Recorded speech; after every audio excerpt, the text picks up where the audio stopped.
అదరగొట్టే కారం రంగు రుచి ఆచి కారం పొడి.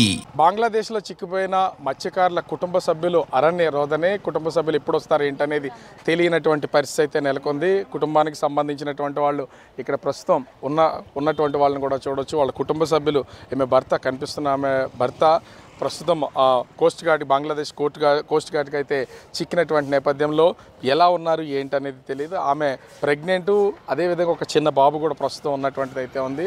భర్త అక్కడ చిక్కుపోయారని తెలిసిన తర్వాత తీవ్రమైనటువంటి ఆందోళన నెలకొంది. ఎందుకంటే గతంలో అటు పాకిస్తాన్లో చిక్కుపోయినటువంటి వాళ్ళు దాదాపుగా 3 సంవత్సరాలకు పైనే జైల్లో ఉన్నటువంటి నేపథ్యంలో తమ ఇంటి వాళ్ళని తొందరగా తీసుకురావాలని ప్రభుత్వాన్ని కోరుతున్నటువంటి పరిస్థితి అయితే ఉంది. అసలు చివరిసారిగా నువ్వు ఎప్పుడు మీ హస్బెండ్తో మాట్లాడావు? వేటకి వెళ్ళినప్పుడు వాళ్ళు సహజంగా ఫోన్లో మాట్లాడుతూ ఉంటారు కదా, వాళ్ళు వేటకి ఎప్పుడు వెళ్ళారు, నువ్వు ఎప్పుడు మాట్లాడావు? అతను లక్ష్వరం వేటకి వెళ్ళారండి. లక్ష్వరం వెళ్తే లక్ష్వరం శుక్రవారం శనివారంతో లాస్ట్ కాల్. శనివారంతో ఇంకా కాల్స్ అవ్వలేదు అతనికి. కింద నిన్న తెలిసింది ఇలా దొరికిపోయారు అనేసి. అప్పటి నుంచి కాల్స్ లేవు. ఎవరు చెప్పారమ్మా మీకు? నా డ్రైవర్ వాళ్ళ ఆవిడ చెప్పారు. ఆవిడ మా పిన్ని గారే ఆవిడ చెప్పారు, ఇలాగ దొరికిపోయారంటమ్మా అనేసి చెప్పారు. అప్పటి నుంచి మాకు ఏం తెలియలేదండి. అక్కడ ఎలాగుంది ఏంటి సిచ్యువేషన్ అనేది మాకు తెలియట్లేదు. లాస్ట్ కాలే నాతో మాట్లాడారు, జాగ్రత్తగా ఉండమ్మా వచ్చేస్తాను, దగ్గరలోనే ఉంటాను అనేసి అన్నారు. అంతే. ఈ దొరికిన తర్వాత అసలు మీకు అంటే మీ డ్రైవర్ వాళ్ళు చెప్పడమే కానీ మీకు అయితే అసలు ఏమీ తెలియదు? నాకు తెలీదు. ఫోన్ అయినట్టయితే అతను ఏదో విధంగా నాకు చెప్తారు. అతను ఫోన్ కూడా తీసేసుకున్నట్టున్నారు.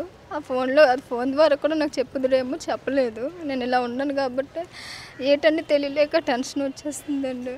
చిన్నపిల్లాడు అంటే మీరు ఒకరే మాట్లాడారా? మీ హస్బెండ్తో పిల్లాడు కూడా మాట్లాడడం లేదు. నాకు ఇదే ఫస్ట్ కాన్పు అండి. పెళ్ళి ఈ సంవత్సరమే అవుతుంది. ఇదే తొలి కాన్పు నాది.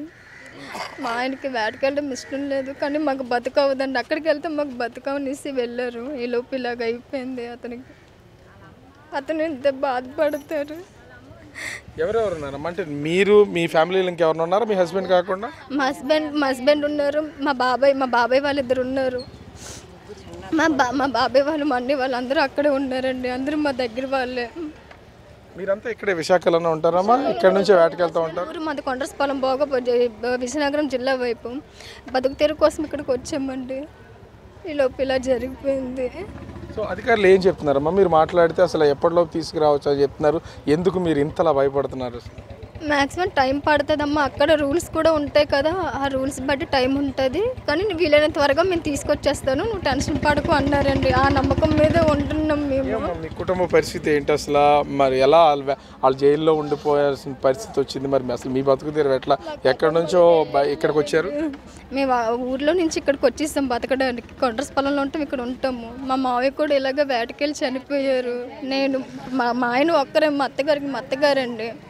నేను ఇప్పుడు మీ అబ్బాయి అక్కడ చిక్కుకుపోయారు. అసలు మీరేమైనా మాట్లాడారా ఆయనతో, మీ అబ్బాయితో ఆ రోజు? కానీ నాకు ఫోన్ అవ్వలేదు. నాకు అక్కడ ఫోన్ అది ఉండదు, ఫోన్ ఉండదు. మా కోళ్ళు చేస్తేనే నాకు ఫోన్ అవుతుంది. ఎలాగలాగా దొరకలేదా, దొరికిపోయాలంట పాకిస్తాన్ వాళ్ళకు అనేసి మా కోళ్ళు ఫోన్ చేస్తే నేను వచ్చాను నన్ను ఊరు నుంచి.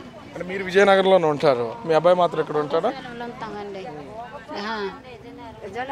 భోగపురం మండలం.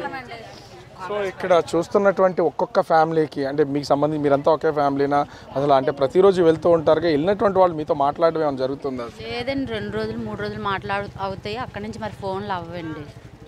అక్కడి నుంచి మాకు వాళ్ళు యాటకెళ్ళి 15 రోజులు 10 రోజులు చేసుకొని వచ్చేస్తారు. మరి ఇలా జరిగితే నిన్నే మాకు ఇలాంటివన్నీ తెలిసాయండి. ఇలాంటివన్నీ ఏదో మాకు తెలియదండి. అంతే, అంతవరకే తెలుసు మాకు. ఏదైనా మాకు త్వరగా రావాలని సంబంధించినటువంటి మొత్తము పేపర్స్ అన్నింటినీ కూడా పట్టుకుని ప్రస్తుతం వీళ్ళైతే ఎవరెవరు తప్పిపోయారు ఏంటి అనేది చూపించే ప్రయత్నం అయితే చేస్తున్నారు. ముఖ్యంగా ఎక్కడ ఎలాంటి ఇబ్బందులు లేకుండా వీళ్ళు తీసుకొచ్చే ఆ ప్రయత్నం చేస్తున్నామని అధికార యంత్రాంగం అయితే చేస్తుంది. ఒకరేమో ప్రెగ్నెంట్ లేడీ, ఇంకొకరేమో చిన్నపిల్లలతో ఉన్నటువంటి వాళ్ళు ఉన్నారు. అదేవిధంగా ముసలి తల్లిదండ్రులు, వృద్ధులు ఉన్నటువంటి వాళ్ళు ఉన్నారు. వీళ్ళంతా వెళ్ళి అక్కడ చిక్కిపోయినటువంటి నేపథ్యంలో ఏం చేయాలో దిక్కుతోచినటువంటి పరిస్థితి కుటుంబ సభ్యుల్లో ఉన్నటువంటిది అయితే ఉంది. తన భర్త ప్రస్తుతం అక్కడ చిక్కుకుపోయినటువంటి నేపథ్యంలో తన్నే తొందరగా వెనక్కి తీసుకురావాలని కోరుతున్నటువంటిది ప్రెగ్నెంట్ లేడీ. ఇట్లా తన ఆవేదన అయితే చెప్తున్నటువంటిది అయితే ఉంది. ఎలా బతకాలి ఏంటో తెలియనటువంటి పరిస్థితి ప్రస్తుతం వీళ్ళలో నెలకొన్నటువంటిది అయితే కనిపిస్తుంది. అయితే ఇప్పటికే అటు ప్రజాప్రతినిధులు, ఎంపీ, ఎమ్మెల్యేలతో పాటుగా ఇతర అధికార యంత్రాంగం అంతా ప్రస్తుతం ఇక్కడికి వచ్చి వివరాలు అయితే సేకరిస్తున్నారు. అటు ఆంధ్రప్రదేశ్ ప్రభుత్వంలో ఉన్నటువంటి ముఖ్యమైనటువంటి అధికారులు, అదేవిధంగా ఎక్స్టర్నల్ అఫైర్స్ సెంట్రల్ గవర్నమెంట్కి సంబంధించినటువంటి వాళ్ళు కూడా వివరాలు తీసుకుంటున్నారు. త్వరలోనే వీళ్ళకి సంబంధించినటువంటి పూర్తి వివరాలు తీసుకోవడంతో పాటు వీళ్ళతో మాట్లాడేలాగా చేస్తామని చెప్తున్నటువంటి పరిస్థితి కనిపిస్తూ ఉంది. కెమెరామెన్ అజయ్తో రాజు బిగ్ టీవీ, విశాఖపట్నం.